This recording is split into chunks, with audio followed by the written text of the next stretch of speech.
Chapter 7. Things That Go Away.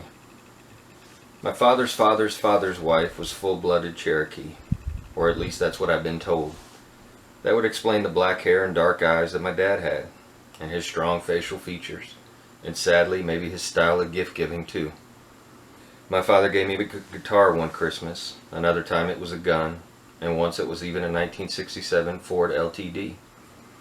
He said he bought those things for me, that they were mine, but they weren't. They were still his.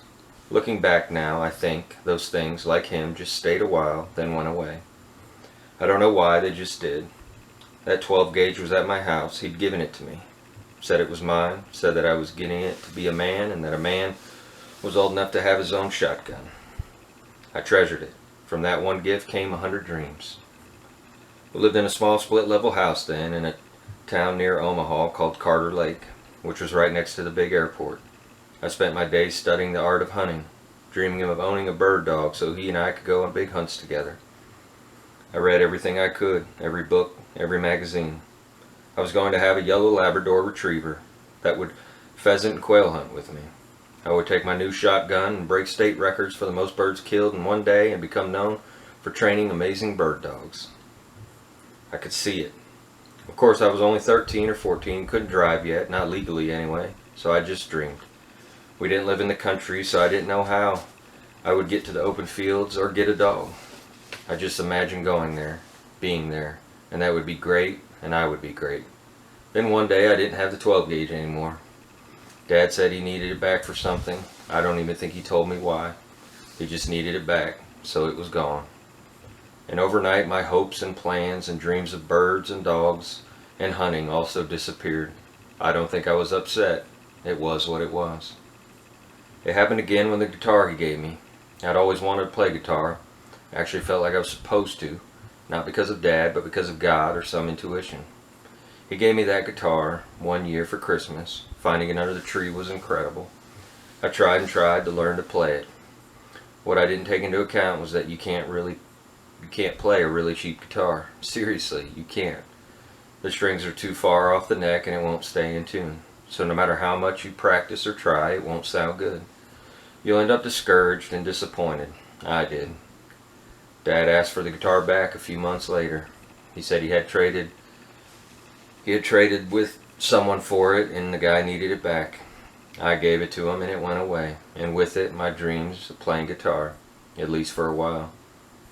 The biggest gift, though, Dad gave me and then took back was a car. Dad lived on Division Street then, in a tall white house with his new wife Linda and her young son Josh. I was 15 at the time and would visit Dad now and then, when he would come and get us for a couple days, or when Mom would take us there and drop us off. One day when I got there, a beautiful light green Ford LTD that hadn't been there before was parked in the driveway.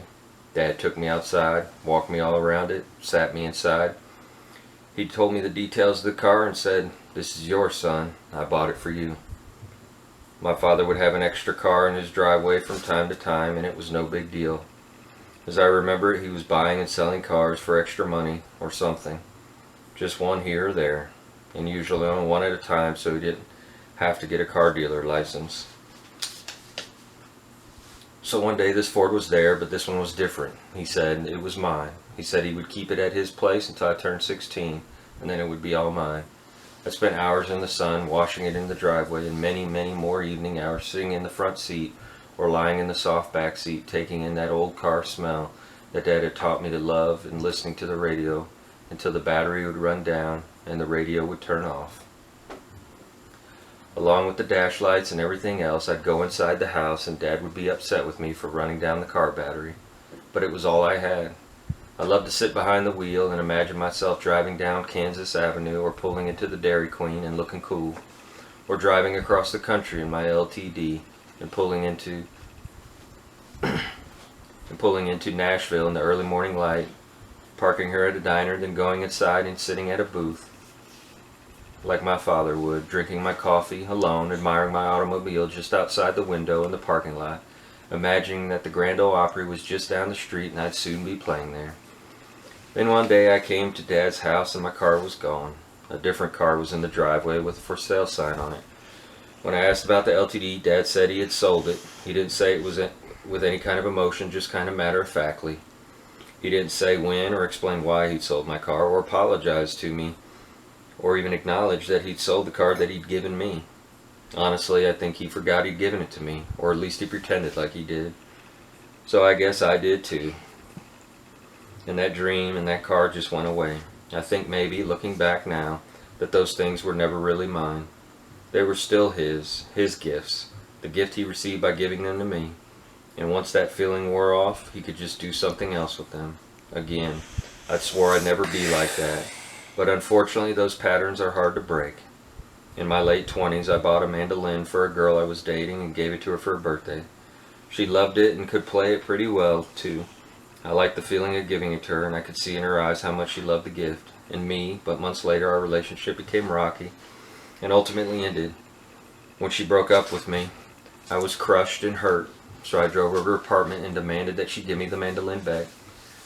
She did, but I could see that it hurt her. I didn't care. I was retaliating the only way I knew how. A gift isn't just a gift, it's a tool. I used it to try to win her love, and then I used it to try to hurt her, and it did. It probably still does. I later gave that mandolin to my oldest daughter, Heidi, when she was still young, and all these years later, she still has it. I see it hanging on her wall or next to her bed when I come to her house to visit, and I'm reminded what a jerk I was then. I could probably ask for it back from Heidi, and she'd probably give it to me, and I could return it to that girl, tell her I'm sorry, and ask her please take it back, but that wouldn't fix anything. The damage is done. All I can do is learn from it, and do my best to stop the crazy cycles that are inside of me. I try to be a good gift giver now. I've been very blessed and feel responsibility to try to be a blessing to others, to be generous when I can. It's my honor, actually. I can't imagine giving someone a gift these days and then taking it back. But that's not how I was raised.